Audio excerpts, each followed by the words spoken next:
Hi, I'm Scrapping Amy and welcome back to my channel, One Mommy Scrapping. Today I am participating in a birthday hop for Christina Inez. She created the sketch that I will be following today for the hop.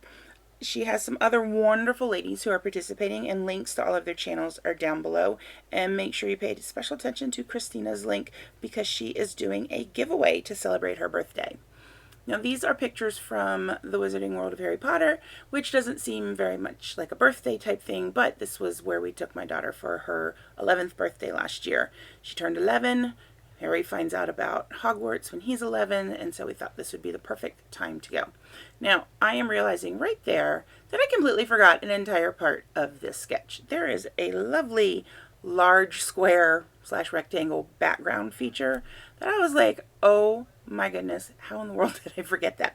So I decided a little bit earlier I was just going to pull in a lot of the yellows and reds from this collection, which is by Echo Park. It is called Witches and Wizards. I promise I can talk today. So one of the reasons I did that is because of Elizabeth. She was sorted on the morning of her 11th birthday while we sat in the Leaky Cauldron, and she did the official, Pottermore test online, and she found out she was Gryffindor, which is what she wanted. So I wanted to include a lot of those colors, particularly for this, because my daughter's a Gryffindor. I unfortunately am not a Gryffindor. Actually, I won't say unfortunately. I'm a Hufflepuff, which to me is the best house, hands down, regardless. No questions asked. At that point there, I went back to my bookshelf to get some more black cardstock and to trim it down to do for photo mats. I've only got the black cardstock with the photo mats, so I'm okay with that. I've got a lot of the other pattern in the background, which is where I like to see a lot of it. Right there, I was using the 2-inch wide foam tape from Scrapbook.com to kind of lift up the photo of myself after Elizabeth caused it to rain around me. And that particular masking paper, where did that come from? That particular foam tape from Scrapbook.com is one of my favorites for October 2020. I have another video on my channel of all of my favorites, and I will try to remember to either put a little card up in the top or leave a link down below. We'll see if I remember how to do the card thing. Now this particular piece of paper, which is actually one that's supposed to go up and down, I didn't really care because it kind of looks to me like everything's floating through space, has a lot of just basic icons of wizards. It's got wands, potion bottles, pumpkins, cauldrons, books. It even has a suitcase with a scarf tied to it, but I didn't have a full strip of it. I think I had like 9 inches maybe. It might even be 8.5. So I went ahead and cut it and put the large photo of myself over it, so you don't know that that is actually a smaller sheet since that line is broken up.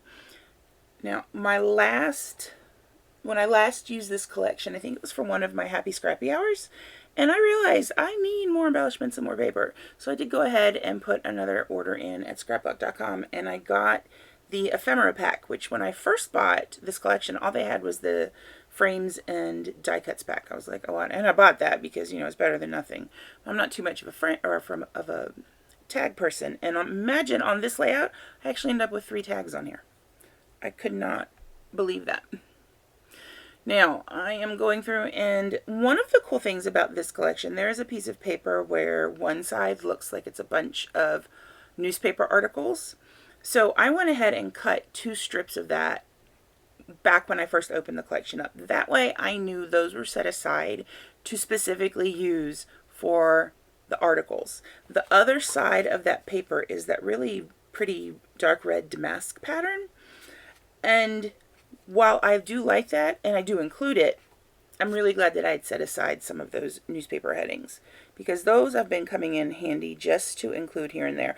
I do end up including one of them here, that one that I put at the bottom. You will see though, that bottom embellishment cluster gave me fits.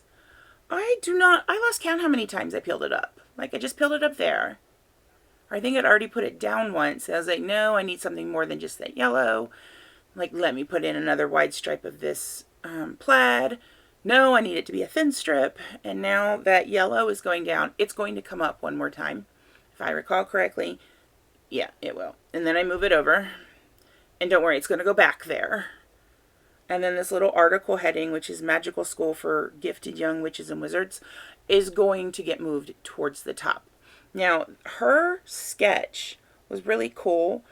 And like I said earlier, I flipped it. There's supposed to be an embellishment cluster in between the 4x6 photo and the 3x4 photo.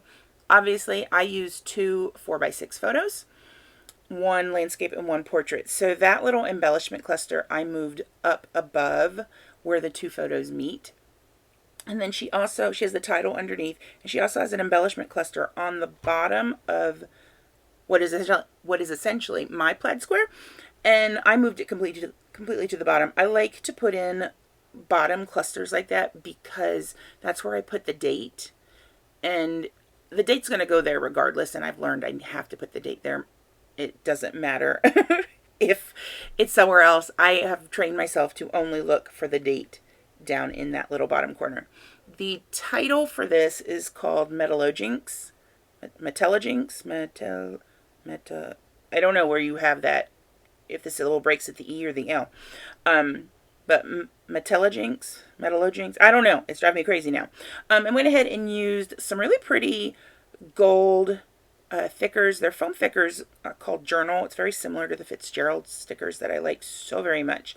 But this gold is a very yellowy gold, yellowy orange, which fit in quite well with this particular set of papers. So I am rearranging the bottom yet again. It's not going to stay like that either. I think actually the yellow and the plaid piece at the bottom stay. Look at me. I'm going in, I'm deciding I'm going to add tags. Now, I used my black and white baker's twine, and I ended up using it twice. It is a very, very bright white, though, especially up against all of these slate creams. There's no actual white except around the word magic, which will show up at the bottom in a moment.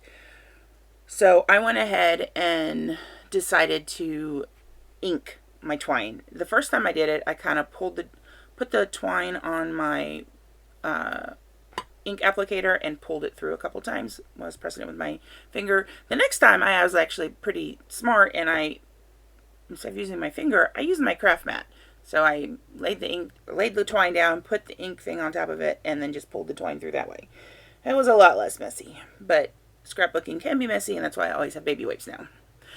And again, I apparently have lost my mind when it comes to this collection. Completely forgot I had this entire sticker sheet.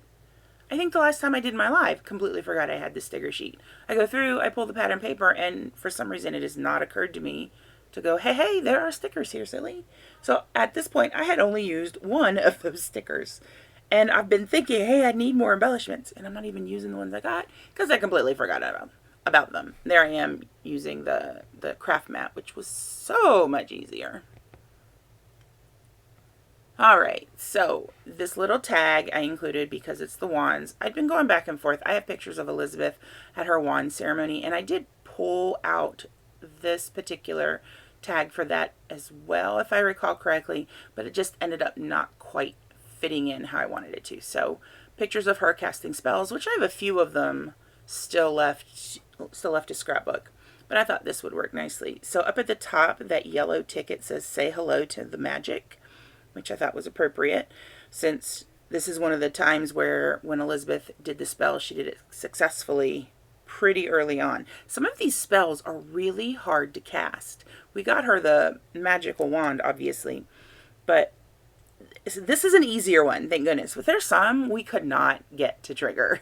It was like, oh my gosh, we're not as magical as we thought we were. So, yeah, I know. All right, and then the Scrapbook Customs sticker sheet. I have used some of it. I'm having trouble, I think, with other stickers because they're larger. So I have to figure out and actually think ahead on how I want to use that. So the stack of books I pulled down just to get a little more color. And then that little bit of color is what I've not used throughout the rest of it. So I need some way to add in house colors to the other embellishment clusters. And this is where I'm looking for the little flag I'm eventually going to use, because it's a die cut and I want to use the actual sticker, but I want to make sure it'll look decent before I pull the sticker off the back.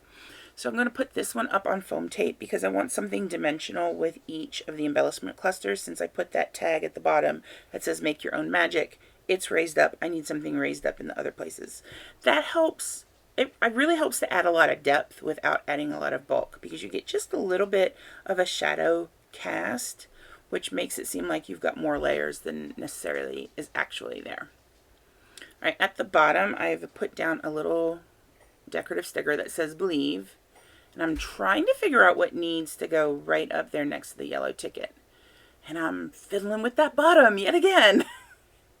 This whole entire bottom, I swear, it gave me fits. There's the magic. That word magic actually is on a white background, and then the stripes are on a cream background. So I am deciding to add that in, and I am peeling it up, or I peeled the sticker up for the very last time. At this point, I am very close to going, okay, I have a way for this bottom embellishment cluster to work.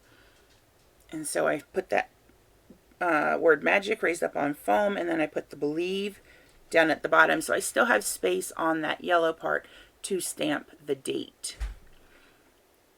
One of the stickers that I pulled from the sticker sheet, they had some lightning bolts, so I pulled some of those, and then they also had a tiny little one on there that said cast the spell, which is what I put over by the tag that says make your own magic.